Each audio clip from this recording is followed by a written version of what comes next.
Hey, good evening, and welcome to Zoom In on a Fresh Conversation. My name is Donna Gray Banks, and my special guest today is Ithiell Yisrael. Yeah, that's pretty good.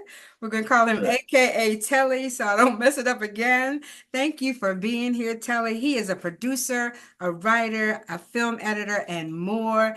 And welcome to Zoom In on a Fresh Conversation. Thank you for being here.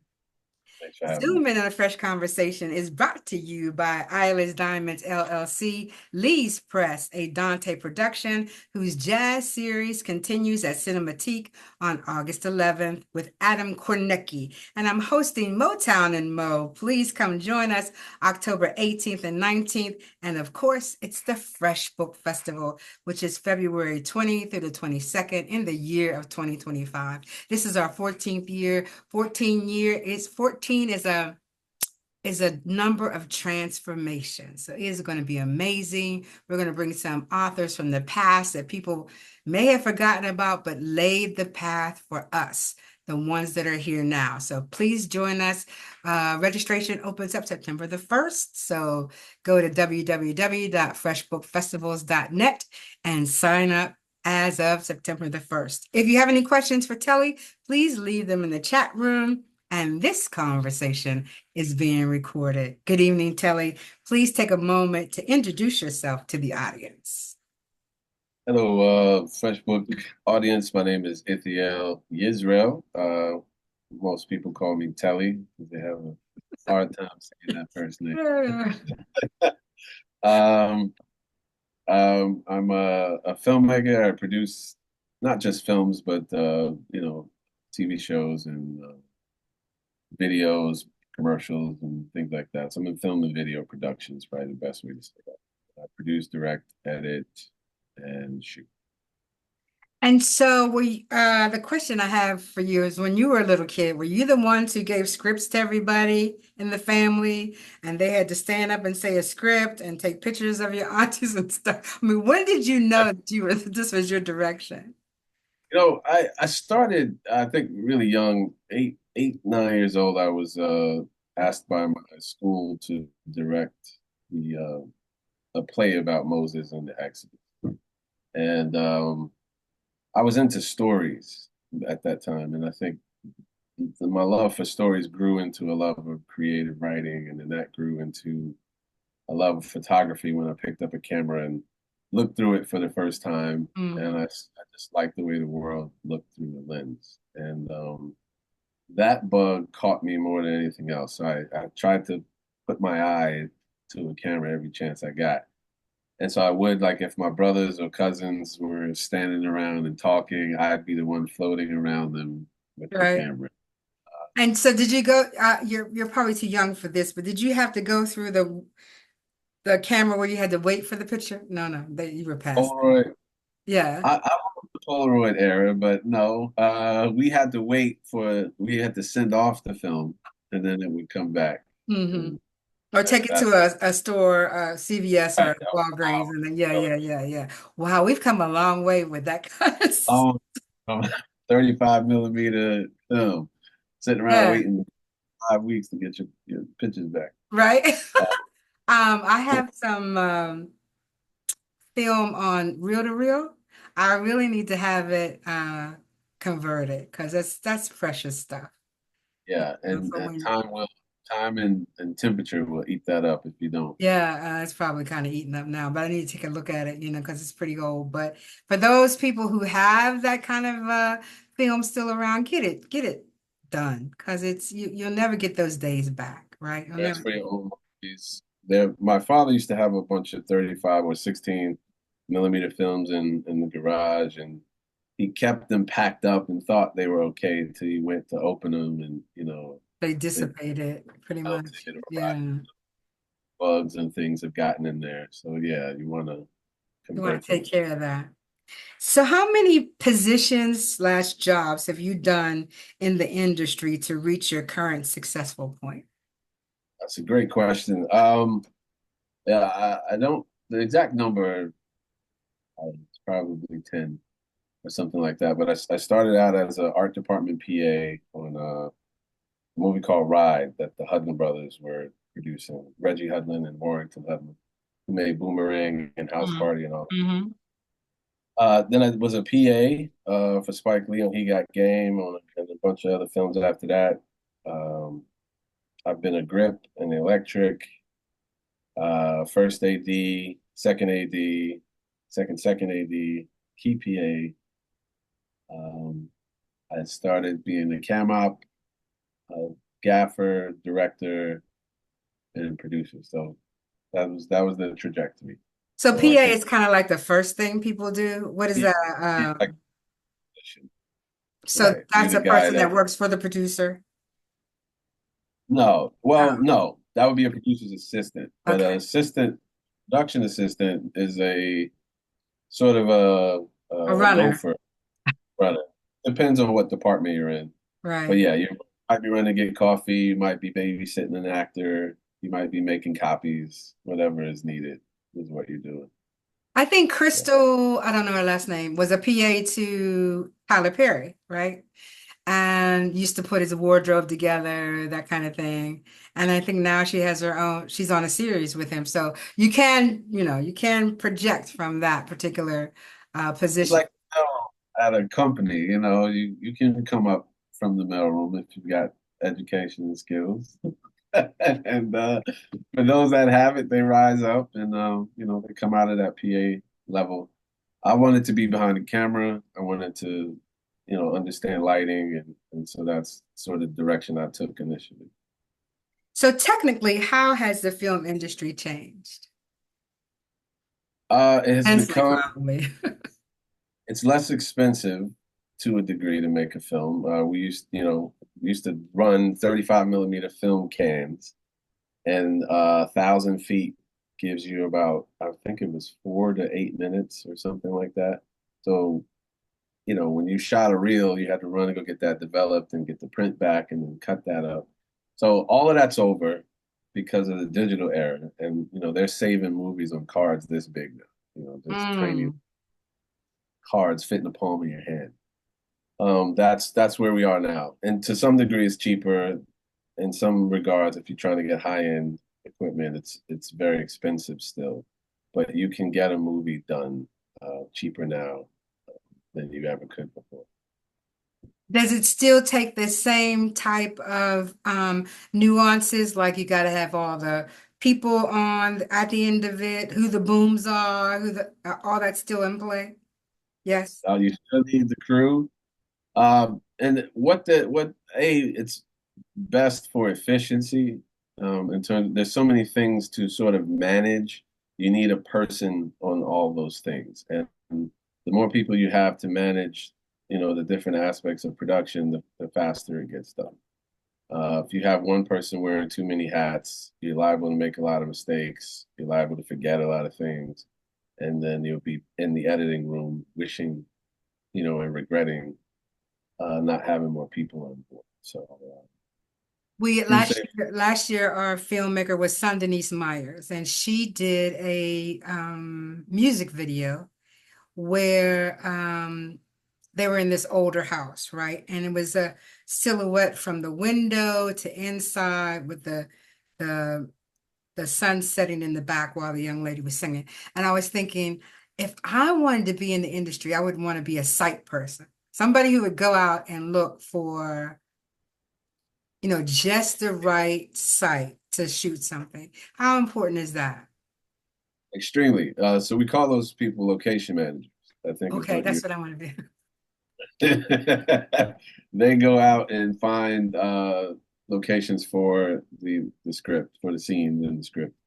Um, a lot of times those people who do it professionally will have a book this thick full of pictures of places, and they can go in there and flip through and find what you're looking for. And if they don't have that, then they'll go find it.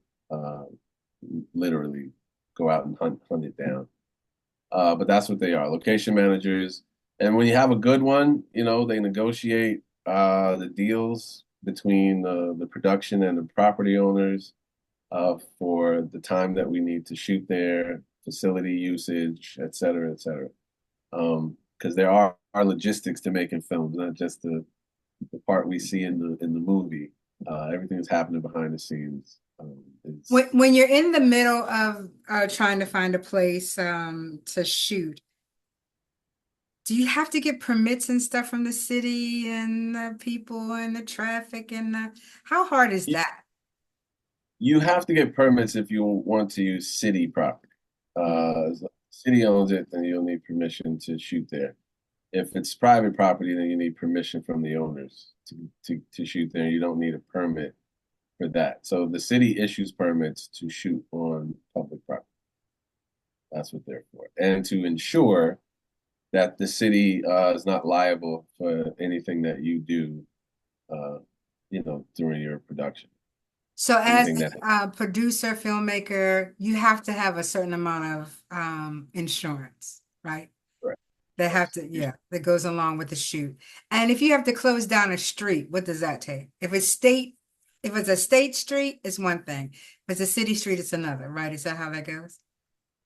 Yes, but if you have, the film commission tries to centralize the The effort areas. to get that done, but you will have to talk to a couple different agencies and have them sign off on that to say that it's okay for you to do it. And once you have all those signatures and proof of insurance, then it's likely that you get the permit. So how did you become a producer and director? So I know how to manage a project. As in the first AD, and for those that don't know, a first AD is a first assistant director. The director has the vision for the film, but the first AD manages the set, manages the day-to-day operations. And without an AD, it's very difficult for a director to kind of get everything done. So in running that, the first AD is like the producer of the set because he manages that. I started to contract commercials and music videos with my own company. So that put me in the role of producer because now I'm not just managing, I'm budgeting, I'm hiring, I'm negotiating contracts. I'm also, paying people. So that's what most producers do. They handle the business side of film and video production. Other producers manage talent or crew in terms of hiring uh, those types of people. Hmm. But there's business, and then there's business, and there's the technical side. So as a director, I also have vision. I have ideas, creative ideas for projects, and that puts me in that seat when necessary. If I think I'm not quite suited for a project, then I hire a director to carry the vision out for it, and I'll play the producer role. Have you ever been the director and in the movie or the commercial or No, I stay from in front of the camera. I stay behind it. I'm happy back there. I'm comfortable in the back. I'm not Spike. I'm not trying to get yeah, out I mean front. he I mean not yeah, and a lot of his first films he was in the movie a lot, right? Like Spike had the acting Uh-huh. bug. He's Do the directing. right thing, yeah. A girl's gotta have it. He was in the whole thing, right? If I remember, yeah.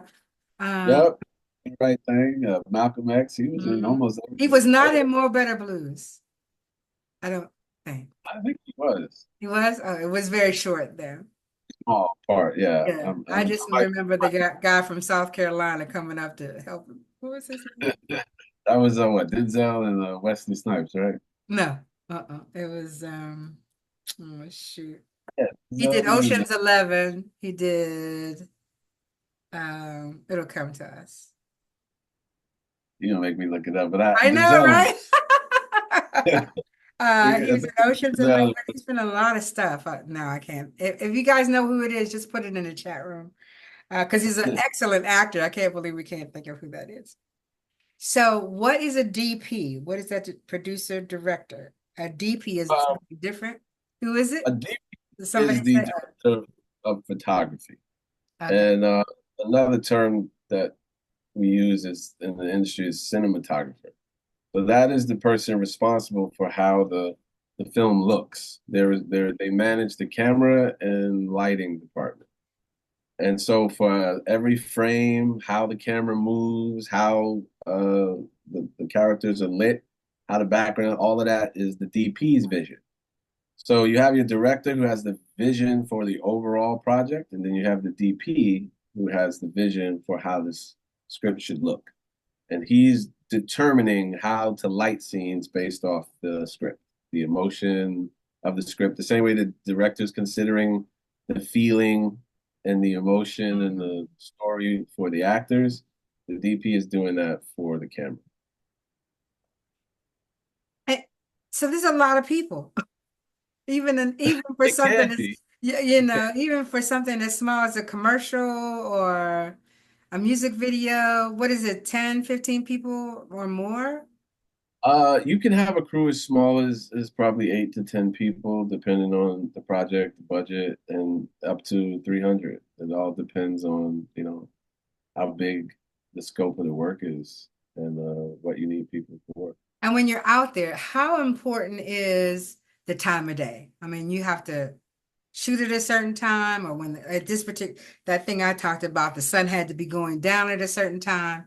How important is that when you're putting together? It's very important because it is how we remain true to the script. If the script calls for day or night or sunset or early morning, there are tricks we can do to kind of cheat around that to convince people they're watching a sunrise or a sunset. Uh, but for the most part, we are trying to find the right time of day to shoot something if we're required to be outside. Now, because the sky has clouds passing over it a lot and the sun will eventually set, depending on our shoot schedule for that day, we may have to put up lights to mimic the light of the sun, mimic the light of the sky, so that that lighting remains steady as the shifting happens overhead. So we might be outside, but we'll have extra Mhm. lights on the talent to control how that character is lit for the time period that we're shooting that scene. In order, so we basically bring in fake sunlight and fake sky to emulate the actual sun and sky, so that we remain consistent in the film and we're not, you don't see the light bright and then dark. If you've ever Uh, watched a bad movie, you've seen scenes where it was really bright, then dark, and that's because they were either chasing the sun or behind their time in the schedule, and so all the scenes don't match and the shots don't match. I'm gonna ask you a question that's not on script, and that is, how is it in 2024 we as melanated people are still having a hard time being lit correctly on films and TV? I think it was a lady. I don't own a TV, so everybody, I don't own one. So I'm just going for what I read and what people tell me. But the lady who was on Bridgerton, Bridgerton, said they never got it right. How is that possible? Is that because you're with non-melanated people, and then you have melanated people, and then you have the background, and they just can't get it right? What's missing? You don't have experienced DPs There who you go. who understand how to light characters of different shades. And so they have maybe an idea in their mind of the set, like the set behind me is kind of low light, clear purple and blue. If I place the person in that and I couldn't see them very well, some DPs may not know how to raise the light intensity on that individual. So then they opt to just leave it the way it is. And sometimes that means they've neglected lighting a melanated person properly in favor of the color of the scene that they wanted. And so sometimes it's that, sometimes it's probably neglect. I couldn't tell you. I haven't been on a set with anybody who was not able to do that, but I have heard about it. And usually those are people that don't have the knowledge or the skill set to do it properly, or they just don't care. Yeah, probably the latter. According to the article I read, that they don't take the time to go back. So if you're supposed to be pecan and you're a little bit chocolate. They don't really care about that, that kind of nuance, as long as they can see you on the camera, which I think is, I would think we were above about that, but maybe not, maybe not. It's a detriment to the DP's reel because and we DPs live and die by their reels, the things that they've done before that they can show other people. So if you show that you poorly lit a character in the scene that shows poorly on that DP's talent, and that would be somebody you would reject because they can't light If the melanated. person that's looking at it recognizes that it's not lit well. Yeah, Yeah. and I mean, eyes you should be able to see that. Right, right. I You mean, know, if you say, oh, this is this person, she looks like that. No. So I just think that it's with the technology that we have, it seems to me that it would be easier to make sure that your melanation is correct. But it was never really a problem ever, to be honest with you. Even back in the day, it was honestly it came down to skill and concern or intelligent concern. You just if that darker skinned person, for example, is a supporting actor or maybe a background actor, and they weren't vital to the scene, maybe that's they didn't. different. Hmm. I don't know that I've seen anything where Sidney Poitier, who's very dark skinned, was lit poorly. I don't remember seeing anything like that. I think in all the films he was in, you could see him like you were supposed to. Now, that's not to say that there aren't any that exist, but that tells me that even back then, they were lighting melanated people correctly. Um, and we have so many. Bill Cosby's been in a whole bunch of stuff, and I've seen him lit correctly most of the time. So it's a skill set, I think. Yeah, I was just Um, surprised to even read that especially with a series as big as Bridgerton was. that's really Yes. strange. I'd like to see the scenes that were improperly lit Yeah, because that says a lot about that DP on that day. And sometimes the main DP leaves or has to, he's not on set for one reason or another. Somebody might be filling in, and maybe that person just didn't know how to light them properly. exactly. Yeah. So how was your experience meeting Spike Lee? I would love to meet him. You know,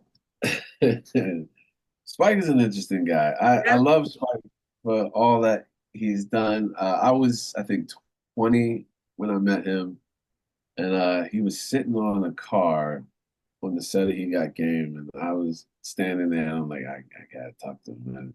I gotta say something. This is my And shot. This is my shot. so I said, I think I asked him about where to go to school for writing or something like that. And I remember he looked up and stared at me for what felt like 10 minutes. Like, why are you talking to me?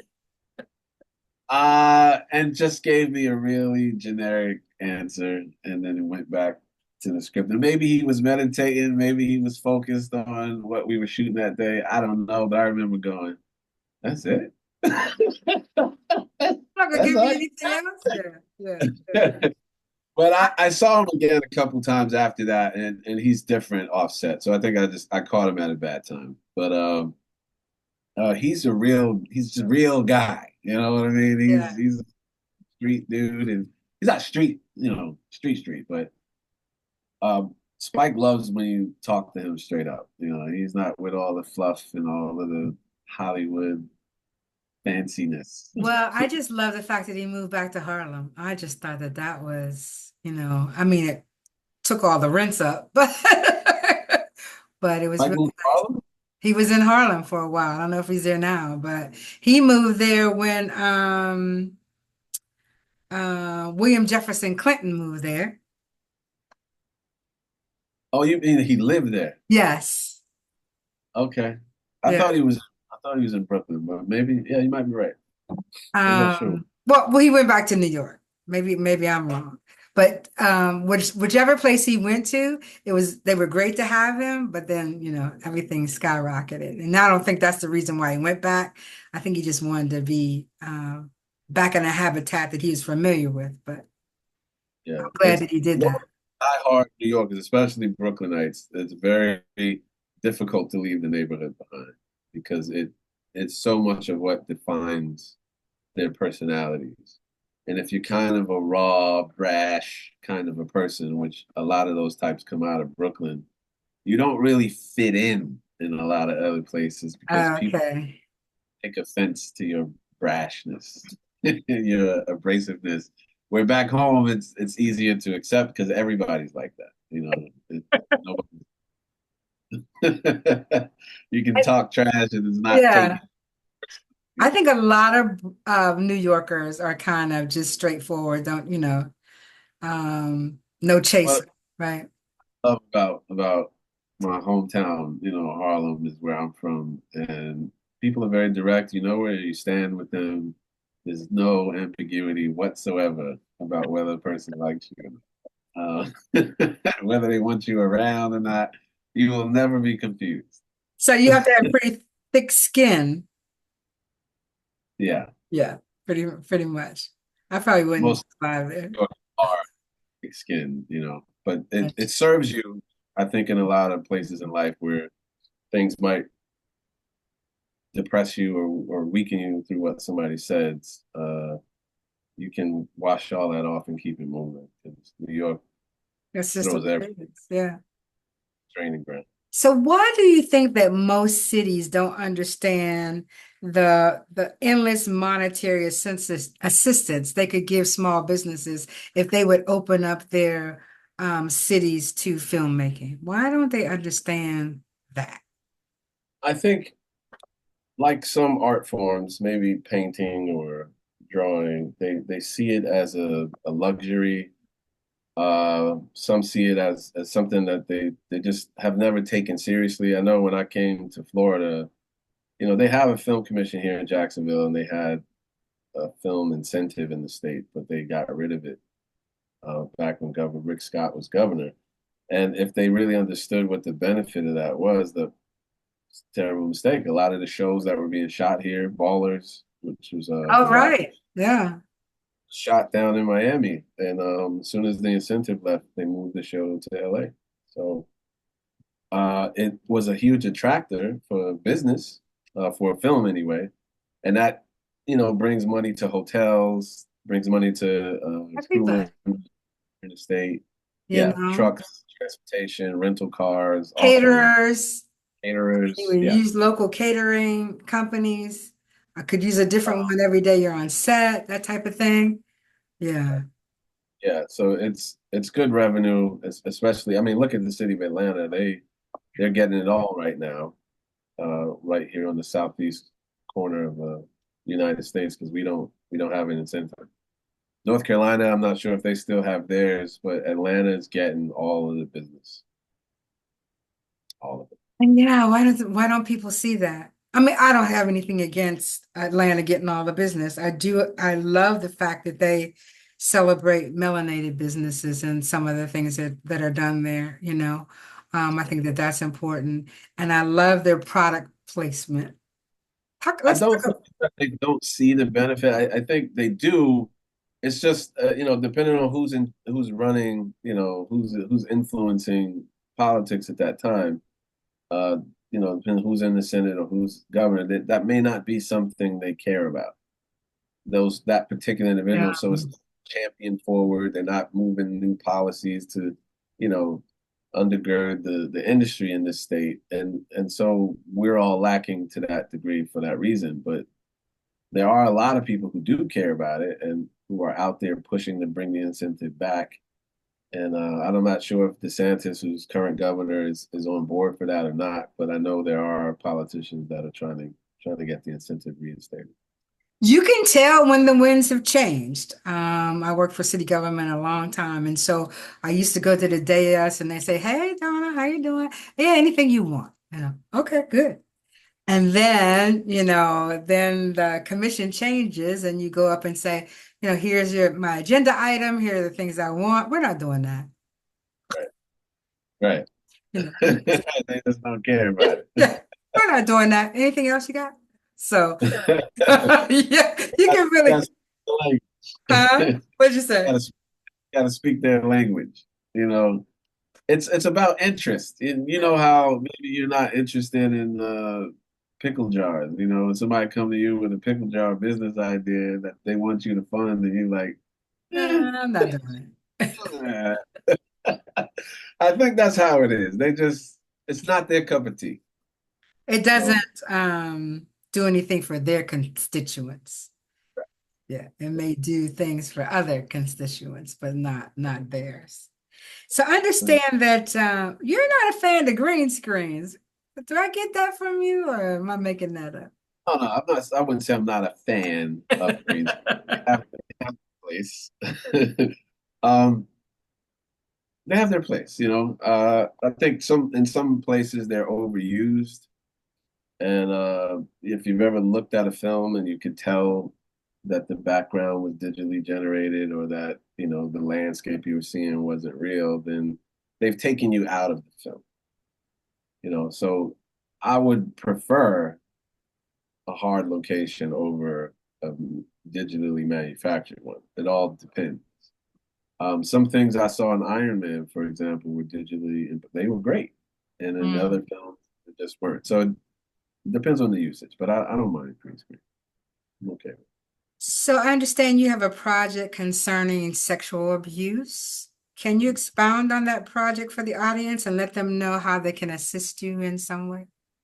So, over the past 10 years, I've become more aware of the problem of childhood sex abuse. And I looked at a lot of documentaries that were produced on the subject, and I haven't seen any that I thought were definitive enough or that addressed enough of the issues that are born out of that particular trauma to give insight, I think, to the general public, A, about what anyone who has been a victim of that might be going through, or B, how to spot it if a child is going through it at the time, or how a family should deal with it, especially when the perpetrator is the breadwinner of the family or somebody that's respected in the community.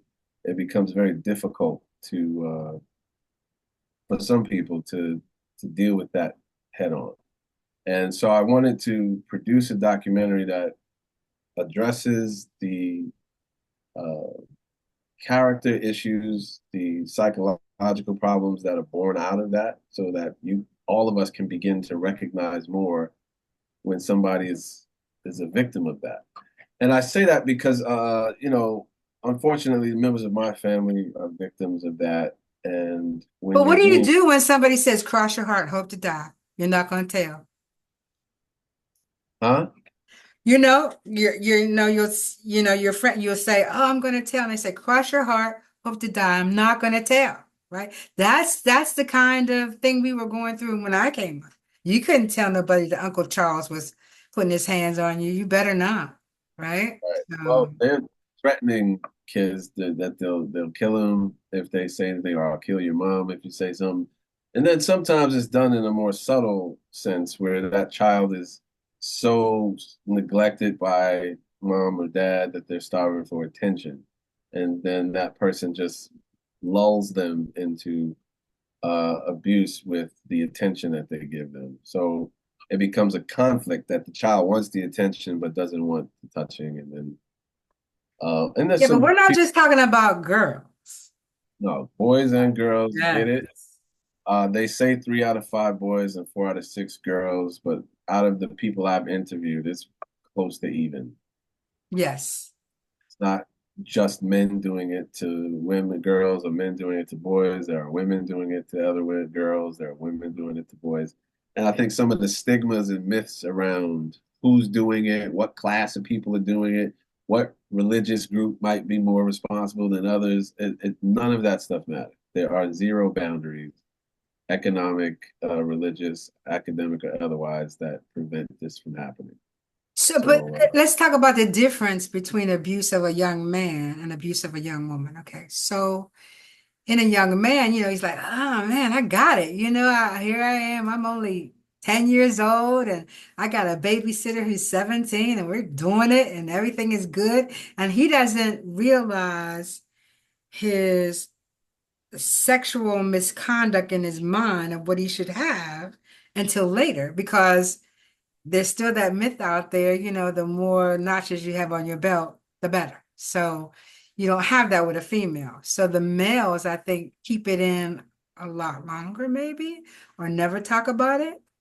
I think it depends on how it occurs, the circumstances under which it happened. If it was done with force or done at gunpoint, for example, Yeah, that's a little different. going to respond to that much differently than somebody who you feel is being friendly to you, and it's just sort of allowing you to experience something. Uh, I think I know for a fact when I was young, it wasn't about notches in our belt as much as just the experience itself was so unbelievably stimulating that we Right. were just, excited to be partaking in it. And that part of it made it less traumatic in a sense because we were enjoying the stimulation. It was inappropriate, but for us, it was just something that we were experiencing, not something we were being forced to do. And that was the difference in those cases that I'm aware of. But there are others, that were done in more violent ways or more subtle ways. In some cases, as fathers and daughters, and that dynamic between parent and child is very confusing for the child as to how they should respond. Sometimes the children tell their mothers that these things have happened, and the mother doesn't believe them or doesn't want to because she doesn't want to disrupt The the. breadwinning, the whole family organization. Right. Yeah. So I want to address those things, especially in the Black community, because we are very quiet about a lot of those things that have happened in our homes, and um, I What think goes on in the house stays in the house. Don't you know that? it's not a great policy It's when not. you leave the house and interact with other people in the Yeah. world Yeah. and their trauma shows up and those people don't who interacting with don't understand why they're behaving in that way, and we're marrying and producing more children, and then sometimes those children are vulnerable because that parent never healed and they end up becoming abused as well. So So you just want to do a film or you want projects? You want workshops? What are you looking? documentary to start. There's so much to address. I think a really in-depth documentary could be the beginning of a series, either used for educational purposes or just shown on television for entertainment and education purposes, like PBS or Discovery or something like that. But I just want to create more discussion and more approaches to this thing so that we can start reducing how prevalent it is in our society. It's ridiculous. It's like 80, 90%. It's really high. It's too much. Most of the authors that I know who write on that subject wait until everybody's dead, right? The shame associated with it. And psychologists will say, the touching part of it, because there is an aspect of pleasure to that, it confuses the mind as to how they should respond. You kind of liked it, but you also know it's wrong and it's inappropriate. So now, as a child, who's really at fault for this happening? And then a lot of kids do blame themselves and end up personalizing that trauma, and they grow up with an insecurity about it, and they think Yeah. things about themselves that are not true, and then it becomes prevalent. A lot of those kids become perpetrators and turn around and end up doing it to other Mm. kids. Cycle continues. So how can we help you? I mean, are you ready to start? Where are you at? I've shot some interviews, preliminary interviews. I've been looking for grants. I need financing to complete the film, to make the film. I want to explore this not only on a national level, but get international perspectives as well. Um, I want a very balanced investigation between the male and female population. race, uh, status, and socioeconomic differences, because I need to make it clear to everyone it does not matter Oh, no. what Right. walk of life you come from. It Race, color, creed, money doesn't matter. Not at all. So I interviewed somebody who worked on George Steinbrenner's ranch in Ocala, and she's part of a society of Caucasian people who are wealthy. And she said that the women gather at the social club, and whenever no one's around, they all talk about the abuse they've endured. And then when they're back in the population, they don't say a word about it. And young men, I've interviewed some young 20-year-olds. I've interviewed some people who are trans. Trans and homosexuality is another aspect of it because some of that is produced out of trauma. Yeah.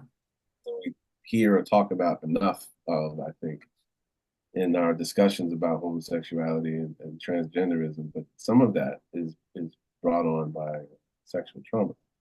And so I want to produce a documentary that speaks to that. And so anyone interested in seeing that type of project come to life can contact me at my email, and I can discuss what it is we're looking for and how they might be able to help.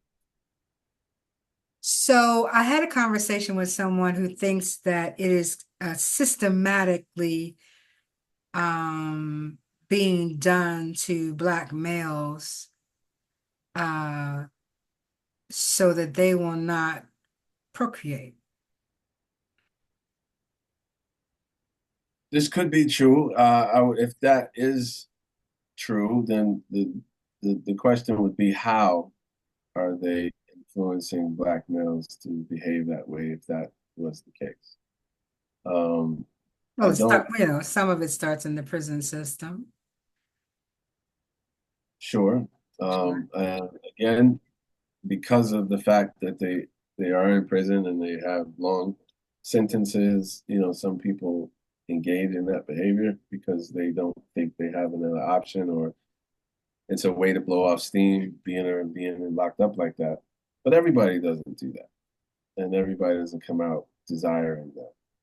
There are, from what I heard, chemicals introduced through food that might be influencing people.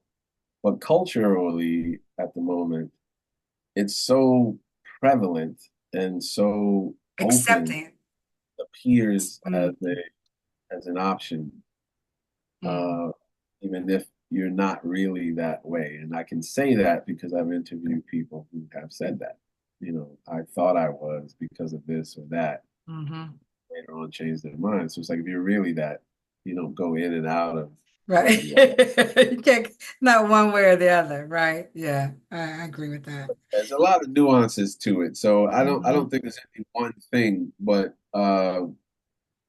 as parents, we're responsible for our children. We're Hmm. responsible for what it is that they're thinking. And if we're not up on the thoughts developing in their mind, then we're not going to know, which way they're growing.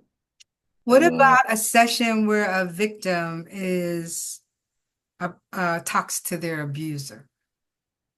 mm. That's a lot. uh, are you talking about people who protect the ones who have abused them? Is that what you're referring to? No, the victims talking to their abuser, being able to face their abuser and Oh, say, "This is what you did to me." yeah. This is what I would like to see happen from Mm, the family perspective.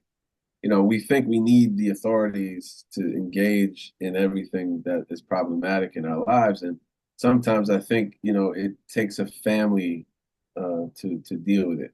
If Uncle so and so is doing something or cousin so and so, why can't the adults in that family, or, all the uncles or the grandfathers or the aunts together sit down like a council and figure out how to approach this?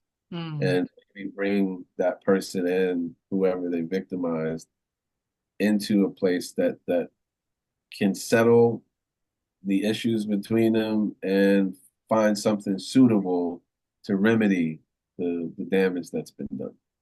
I think we need tools for that. And this is where I want to engage professionals on a different level, both from our community and others who can offer better solutions and information as to how we can approach that as a family versus always calling the police, you know, or trying to get it handled through the court because these people don't know us and oftentimes. And what they've done is not a real solution to the issue. Mm. It's a band-aid, you know, and that wears off over time, and then you're right back in the same place. Still leaves a scar sometimes, you know, still leaves a scar.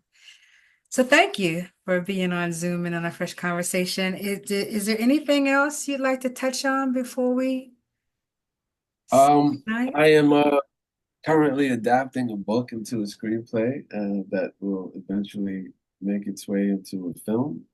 This is Oh, and what I so wrote. let's talk about really quickly. No, go ahead, go ahead, go ahead, go ahead, go ahead. You can say whatever. It doesn't matter. No, no, I'm through. You go ahead. I was gonna say, how do you pick a particular book, or how do people come to you and decide, yeah, that they would like their book or poetry done into, I guess you can't put poetry in a screenplay, but yeah, how does that work? Often it's a recommendation, or they've seen my work, or I've Mm, them somehow and they've come in contact with me and we'll go from there. I deal with a lot of people who don't know how to yeah, even start the right. journey from script to screen. And so I I I think that's have a most of us. I think that's most of us. You know, it's writers, Stan, and all the other people in the Fresh Book Tribe. We just want to write. You know, we just want to write. Yeah, that's it. I mean, so I don't think that we really even think about the next step sometimes. but this is where somebody like me could come in be very useful to because I love the translation process from Mm, what's on the page to what's on the screen. I get extremely excited and very passionate about that part of it. I yeah. love to shoot because we are now translating thoughts and ideas into images. And that's my favorite part of the process is the shooting. Um, So it just but this starts with a conversation or email, and then, you know, you kind of decide whether that's a project you want to take on, or is that how that works? Mhm. usually, yeah, there are some things I think I might not be suited for depending on the story and the material. But if it's something I think I can see very clearly and I have a lot of ideas for, that's something I would want to latch on to and get help to bring life to it. Stan or Mama Tony, you got a question for Telly before he leaves? I know I Stan. just want to know. I just want to know what's at the bottom half of his shirt. What does it say? Think I think about what you're thinking about. I love it. Um, this is a shirt my mother created, and she's trying to create inspirational quotes and thoughts for people. So I try to wear it every chance I can. It's think about what you're thinking about. This that's what Yeah. the shirt says. Thoughts become action. Yeah. Correct. Yeah. That's Especially when it's thoughts probably are things very, very biblical in some way. I don't know why, but you yeah. want to think twice about. Yeah. So that's what that means. Okay, everybody, I put all his information in the chat room and I will put it in the IG. I'll put it in the YouTube to make sure that you're able to reach Telly and get the information that you need on what he does and to see if you can help him with his sexual abuse project or if you know someone that he may be able to talk to. Anything else? Did we leave anything? Oh, I need a pearl of wisdom from you. Um, it's okay to pause, but never quit. It's okay to pause, but never quit. I love that. Thank you so much. When Thank the you for lights having go me. out and the cell phone towers go down, all you have left is a flashlight and a good book. Thank you very much. Thank you for being on Zoom and on a fresh conversation. Good night, everybody.